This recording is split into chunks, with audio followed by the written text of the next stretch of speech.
Altså overbevisninger er jo beslutninger, vi har med os gennem hele livet, og som i høj grad dirigerer og styrer vores valg hver eneste dag. Og hvis vi tidligt har truffet en ubevidst beslutning om, at vi er generet, for eksempel. Måske hjulpet på vej af vores forældre, der siger, ja, du er også altid så generet. Jo flere gange vi hører det som barn, jo større er sandsynligheden for, at vi kommer til at gå igennem livet som generet. Så det står i alle kortene, og hele familien er blevet enige om det? Præcis, det bliver sandheden i familien.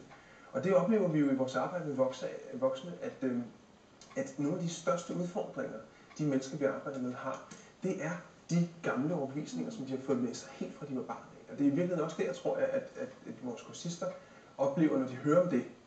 Her er der virkelig noget, hvor vi kan gøre en stor forskel ved at lave en meget, meget lille indsats. Så hvis vi nu kunne give vores børn nogle støttende overbevisninger med, som hjælper dem igennem nogle positive overbevisninger. Hvad kunne det være? Jamen det kunne være at bekræfte dem i, at de er hurtige for eksempel, i stedet for at de får en oplevelse af, at de er langsomme. Okay. Og det er faktisk et eksempel, som du har brugt for din egen datter, som altid var den sidste i gymnastik til at få skoene på, eller hvad det var. Ja. Altså i stedet for at sige, ja, du er også en lille langsom. Ja, du er også langsom. Det kender vi godt. Også når du skal ud af døren, så er du også langsom, ikke? Så var jeg også, da jeg var barn. Ja.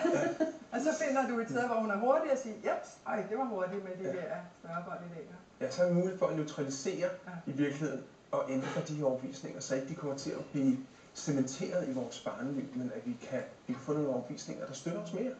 Det er en meget, meget, meget effektiv ting, som kan skabe store positive forandringer på den lange bane.